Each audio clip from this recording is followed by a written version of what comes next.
QS media पेश करते हैं कुरानी मिसालें।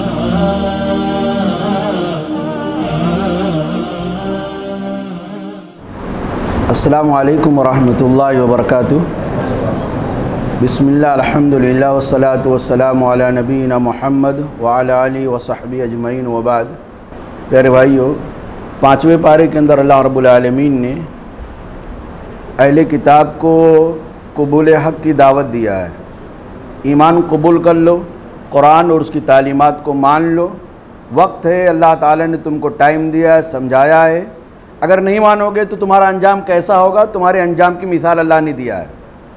यही मिसाल है कि अगर तुम मोहम्मद रसूलुल्लाह सल्लल्लाहु अलैहि वसल्लम की दावत पर लब्बैक नहीं कहते हो तो तुम्हारा अंजाम, तुम्हारा हश्र कैसा होने वाला है, वो मिसाल देकर अल्लाह रब्बुल आलमीन ने बताया है। अल्लाह रब्बुल आलमीन ने इरशाद फरमाया, या अय्युहल्लज़ीना ऊतुल किताब आमिनू बिमा नज़्ज़लना मुसद्दिक़न लिमा मअकुम मिन क़ब्ल अन नतमिसा वुजूहा। ऐ वो लोगों जिनको किताब दी गई है, तुम उस चीज़ पर ईमान लेकर आओ जो हमने नाजिल किया है। जो हमने नाजिल किया है वो तुम्हारे पास जो किताब है उसकी तस्दीक करने वाली है, तुम्हारे किताब की मुखालिफत करने वाली नहीं है, यानी कुरान करीम। और ये कुरान करीम तौरात की तालीमात की तस्दीक करने वाली है। इससे पहले तुम लोग उस कुरान पर ईमान ले आओ कि अन्नतमिसा वुजूहा, कि हम तुम्हारे चेहरे को मस्ख कर देंगे। चेहरा मस्ख करने का मतलब, चेहरा बिगाड़ देने का मतलब ये है कि हम और आप देखे हैं मीडिया के इस ज़माने में कि तस्वीर बनाई जाती है और उसके ऊपर कलर पोत दिया जाता है या उसके ऊपर कुछ लिपा पोती कर दी जाती है कि चेहरा तो होता है लेकिन उसका ना नाक दिखाई देता, ना आँख दिखाई देती है, ना कान दिखाई देता है। तो अल्लाह रब्बुल आलमीन बयान फरमाया कि ईमान ले आओ इससे पहले कि हम तुम्हारे चेहरे को मस्क कर दें, बिगाड़ दें। फनरुद्दहा अला अदबारिहा, और हम बिगाड़ करके तुम्हारे चेहरे को तुम्हारे पीछे उठा के कर दें। यानी अल्लाह ताला ने वार्निंग दिया है, कबूल कर लो दावत मोहम्मद रसूलुल्लाह सल्लल्लाहु अलैहि वसल्लम की, वरना तुम्हारे साथ ऐसा हश्र हो सकता है। वो क्या हश्र हो सकता है? तुम्हारे चेहरे को मस्क कर देगा अल्लाह रब्बुल आलमीन, या तुम्हारे चेहरे को उठा के पीछे कर देगा। जो तुम्हारा फेस है ना, जिसके अंदर नाक है, जिसके अंदर कान है, जिसके अंदर आँख है, जिसके अंदर मुंह है, जिसमें ज़बान है, वो तुम्हारा भी सामने दिख रहा है। अल्लाह ताला जब सज़ा देने पर आएगा तो इस चेहरे को तुम्हारे उठा के पीछे कर देगा। थोड़ी देर के लिए उस दुनिया में जाएं और सोचें कि अगर ये जो हमारा चेहरा जिससे हम देखते हैं, अगर ये पीछे मुड़ के हो जाए, हमारा सीना इधर है, हमारा पेट इधर है, हमारे नाजुक तरीन आज़ाए बदन सामने है और हमारी आँख किधर हो गई है? पीछे। इसको बचाना बड़ा मुश्किल है। और चलेंगे कैसे? आगे साइड में जाएंगे जिधर हमारा पेट है, या उस साइड में चलेंगे जिधर हमारा चेहरा मोड़ करके कर देगा। ये अल्लाह ताला ऐसा करने पर कादिर है। और अगर तुम ईमान नहीं लाओगे तो तुम्हारे साथ ऐसा अंजाम होने वाला है। और अगर इस अंजाम से तुम लोग बच गए अहले किताब, अल्लाह तुम्हारे साथ ये सुलूक नहीं किया, तो फिर तुमको ये डरना चाहिए, औ नलअनहुम कमा लअन्ना अस्हाबस सब्त, या हम तुमको अपनी रहमत से ऐसे ही दूर कर देंगे जैसे हमने दूर किया है शनिचर वालों को, हफ्ते के दिन वालों को। और ये हफ्ते के दिन वाले तुम्हारे अपने लोग थे, अहले किताब बनी इसराइल में से वो लोग भी थे। हफ्ते वाले क्या थे, उनकी तारीख तुमको मालूम है कि तुम्हारा खानदान उससे जुड़ा हुआ है, तुम्हारे खानदान के लोग थे। शनिचर के दिन अल्लाह रब्बुल आलमीन ने तुम्हारे खानदान में कुछ लोगों को शिकार करने से मना किया था। वो इबादत का दिन था, उसका एहतराम करने का अल्लाह ने हुक्म दिया था, लेकिन उन्होंने हीला किया, सरकशी किया, अल्लाह के हुक्म को तोड़ा और हीला साजी करके मछलियों का शिकार शनिचर के दिन कर लिया, गड्ढे में फंसा लिया, तालाब में एक जगह फंसा दिया। और उसके बाद जब शनिचर गुजर गया, इतवार का दिन आया, तो वो लोग मछली पकड़ लिए और कहने लगे हमने तो मछली इतवार को पकड़ा है, शनिचर को नहीं पकड़ा है। तो हीला साजी किया। उसके नतीजे में अल्लाह रब्बुल आलमीन ने कहा तुम लोग बंदर हो जाओ और सुअर हो जाओ। अल्लाह ताला ने तुम्हारी ही नस्ल के कुछ लोगों को सरकशी करने की वजह से, अल्लाह के हुक्मों को ना मानने के नतीजे में उनको क्या बना दिया? अल्लाह ने बंदर बना दिया और उनको सुअर बना दिया, जलील सुअर बना दिया, खिंजीर बना दिया। तो ये तुमको अल्लाह रब्बुल आलमीन के इस तरह के आदाब से डरना चाहिए। लेकिन यहीं पे एक नुक्ता मैं आपको बता देता हूं मेरे भाइयों, जो खिंजीर की नस्ल या बंदर की नस्ल चल रही है वो इंसान की नस्ल नहीं है। वो एक बतौर सजा के अल्लाह रब्बुल आलमीन ने कुछ लोगों को बनाया था और उनकी नस्ल वहीं खत्म हो गई थी। ये जो बंदर हमारे ज़माने में जो खिंजीर हमारे ज़माने में, ये अलग उनकी पुरानी अपनी नस्ल है। अल्लाह ताला ने बनी इसराइल के कुछ लोगों को सज़ा के तौर पे बंदर और सुअर बना दिया था, उसके बाद उनकी नस्ल ख़त्म हो गई। जैसा कि बहुत सारे साइंस में ऐसा लोग पढ़ते हैं कि इंसान पहले बंदर था और उसकी तस्वीर बनाई जाती है, लेकिन ऐसा नहीं, इंसान पहले से इंसान है, इंसान कभी बंदर नहीं था। बंदर अलग है और इंसान अलग है। तो अल्लाह रब्बुल आलमीन ने इस आयत करीमा के अंदर अहले किताब को अल्टीमेटम भी दिया है, वार्निंग भी दिया है कि दावत मान लो वरना तुम्हारा अंजाम खतरनाक होगा। और ये दावत सुन करके बहुत सारे अहले किताब ईमान भी लाए, नबी करीम सल्लल्लाहु अलैहि वसल्लम के ज़माने में भी और आप सल्लल्लाहु अलैहि वसल्लम के ज़माने के बाद में भी। और हज़रत उमर रज़ियल्लाहु ताला के ज़माने में एक मशहूर ताबई हैं काब अहबार रहमतुल्लाह अलैह, इनको साहबे कराम ने दावत दिया। नबी सल्लल्लाहु अलैहि वसल्लम के ज़माने में थे लेकिन ईमान नहीं लाए थे, तो साहबे कराम ने उनको दावत दिया, ये मानने के लिए तैयार नहीं थे। और ये काब अहबार ये अहले किताब के यहूदियों के बहुत बड़े आलिम थे।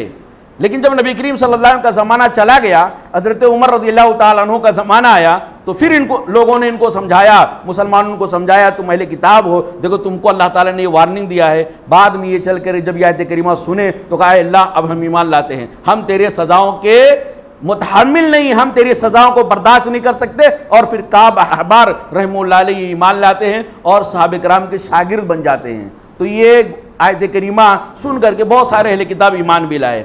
इसी तरह मेरे भाइयों दूसरी मिसाल जो अल्लाह रब्बुल आलमीन ने हम मुसलमानों को दिया है, हम मुसलमानों को क्या उसूल दिया है, जहाँ पे किताब व सुन्नत की मुखालिफत हो, जहाँ पे कुरान करीम के अहकामात की धज्जियाँ बिखेरी जाएँ, जहाँ पे शिर्क बिदात का प्रचार हो, जहाँ पे गुनाह की तरफ लोगों को बुलाया जाए, ऐसी जगहों पे ऐ मुसलमानों तुमको नहीं जाने का। जहाँ शरीयत की मुखालिफत हो ऐसी जगहों पे तुमको नहीं जाने का। और अगर तुम चले गए तो तुम्हारी मिसाल वैसे होगी जैसा वो गुनाह करने वाले हैं। यानी तुम्हारी मिसाल कैसी हो जाएगी, तुम तमाशाई अपने आप को समझते हो, तुम अपने आप को समझते हो थर्ड क्वालिटी का ईमान लेके चले जाएंगे, दिल में बुरा समझेंगे, कोई प्रॉब्लम नहीं होगा। लेकिन अल्लाह रब्बुल आलमीन बयान फरमाया, अगर तुम ऐसी जगह पे गए जहां पे अल्लाह रब्बुल आलमीन के हुक्मों को तोड़ा जा रहा था, शरीयत का मजाक उड़ाया जा रहा था, शरीयत की तालीमात के खिलाफ किया जा रहा था, और अहले शरीयत पर अमल करने वाले अल्लाह के नेक बंदों के आमाल का मजाक उड़ाया जा रहा था, अगर तुम उस मजलिस में गए, उस जगह पे गए, तो तुमको उतना ही गुनाह मिलने वाला है जितना गुनाह वो काम करने वालों को मिल रहा है। ये सूरह निसा आयत नंबर 140 के अंदर अल्लाह रब्बुल आलमीन बयान फरमाया, कहा वक़द नज़्ज़ला अलैकुम फिल किताबी, और तहकीक कि हमने तुम्हारे ऊपर ये हुक्म पहले से नाजिल कर दिया, अल्लाह ने पहले से बता दिया है। वो क्या बताया है, अन इज़ा समिअतुम आयातिल्लाहि युकफ़रु बिहा, कि जब तुम कहीं सुनो कि अल्लाह रब्बुल आलमीन के अहकामात के साथ कुफ्र किया जा रहा है, उसका इनकार किया जा रहा है, उसका मजाक उड़ाया जा रहा है, वयुस्तहज़ऊ बिहा, और उसके साथ ठट्ठा किया जा रहा है, उसकी मुखालिफत की जा रही है, फला तक़उदू माअहुम, तो ऐसे शरीयत का मजाक उड़ाने वालों के साथ ऐसी जगहों पे जहां पे अल्लाह रब्बुल आलमीन के अहकामात के साथ खिलवाड़ किया जा रहा हो, ऐसी जगहों पे मत जाओ। अगर वहां हो फला तक़उदू माअहुम, तो अब वहां उनके साथ बैठो नहीं।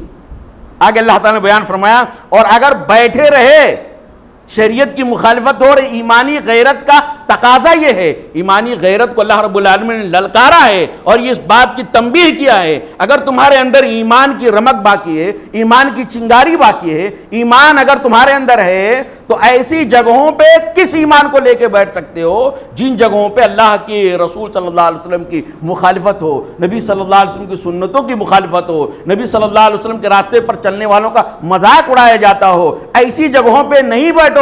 अगर तुम बैठे रहे कान में रुई डाल करके, आंख पे पट्टी बांध करके, अरे वो गुनाह कर रहा है उसकी वो सजा भुगतेगा, हम थोड़ी गुनाह करने वाले हैं, हम नहीं गुनाह कर रहे हैं, गुनाह करने वाला वो तो अल्लाह रब्बुल आलमीन बयान फरमाया, इन्नकुम इज़म मिस्लुहुम, जब अगर जानने के बाद भी अगर वहां बैठे रहे तो अब तुम्हारी मिसाल ऐसे हो गई है जैसे वो गुनाह का ईजाद करने वाला है, गुनाह की इब्तिदा करने वाले, गुनाह को करने वालों का अंजाम होने वाला, ऐसे ही तुम भी उस जुर्म के अंदर बराबर शरीक हो गए हो। मेरे भाइयों, यह आयत करीमा मुसलमानों को इस बात की तरफ दावत देती है कि मुसलमानों ईमान की गैरत का तकादा ये है कि ऐसी जगहों का बाइकाट करो, मुकम्मल बाइकाट करो जहां पे कुरान हदीस की तालीमात की मुखालिफत हो रही हो, जहां पे अल्लाह के रसूल सल्लल्लाहु अलैहि वसल्लम के, अल्लाह रब्बुल आलमीन के अहकामात के मुखालिफत की जा रही हो, वहां जनाजा निकाल जा रहा हो शरीयत का, ऐसी जगहों पे मत जाओ। अगर तुम गए तो ये मत सोचो कि गुनाह तो वो कर रहा है, सजा तो वो भुगतेगा, हम तो तमाशाई हैं, तमाशाई को भी उतने ही सजा मिलने वाली है जितना कि तमाशा करने वाले को गुनाह मिलेगा। चोर के साथ रहने वाला चोर कहलाता है, चोर के साथ रहने वाला शरीफ नहीं कहलाता है। अगर कोई आदमी दाई है, कोई आदमी मुबल्लिग है, कोई आदमी शरीयत के मिजाज को समझता है और इतनी हिम्मत रखता है कि वहां जाऊंगा तो वहां खैर के साथ, भलाई के साथ उनको टोकूंगा, ये चीज गलत है, ऐसा नहीं करना चाहिए। अगर कर रहे हो तो गुनाह है, तौबा कर लो, अभी बाज आ जाओ। अगर बाज नहीं आए तो अल्लाह का कहर फटेगा। अगर इस तरह कोई दावत देने वाला हो, कोई समझाने वाला हो तो वहां पे जाए। अच्छा ये भी नहीं है कि दावत दे दिया, सामने वाले ने सुना नहीं, उसी में शरीक हो गया, ये तो बहाना है, ये तो हिलासाजी है। अगर सामने वाला नहीं मानता है तो ईमान को लेकर के आप वापस चले आइए, वरना आप दाही और मुबल्लिग कहलाने के हकदार नहीं है। अगर वो सामने वाले नहीं मानते हैं और फिर उनके साथ उनकी हाँ में हाँ, उनकी गलतियों में बराबर के शरीक हो जा रहे हैं, तो फिर आप दाई और मुबल्लिग का किरदार अदा नहीं कर रहे हैं। मेरे भाइयों, इस तनाजुर में आप देखें, जो गैरों के त्यौहार हैं, जो गैरों के त्यौहार हैं, जहां पे शिरक होता है, जहां पे खुराफात होती है, शरीयत की मुखालफत होती है, ऐसी जगहों पे जाना, और जहां पे मुसलमानों की महफिलें हों, जहां पे ना इस पर्दे का लिहाज हो, ना मर्द और जैनी, मर्द और औरत का लिहाज हो, वहां पे सब खलत मलत हो, ऐसी जगहों पे भी जाना ये गुनाह से खाली नहीं है। अल्लाह रब्बुल आलमीन से दुआ करें कि अल्लाह रब्बुल आलमीन हम तमाम भाइयों को ईमान के तकादे को समझने की तौफीक अता फरमा और ईमान के तकादे को पूरा करते हुए और अपने ईमान की हिफाजत करने के अल्लाह रब्बुल आलमीन हम सबको तौफीक अता फरमाए। आमीन। अक़ूलु क़ौली हाज़ा अस्तग़फ़िरुल्लाह ली व लकुम व लिसाइरिल मुस्लिमीन फ़स्तग़फ़िरूहु इन्नहु हुवल गफ़ूरुर रहीम। वस्सलामु अलैकुम व रहमतुल्लाहि व बरकातुहू।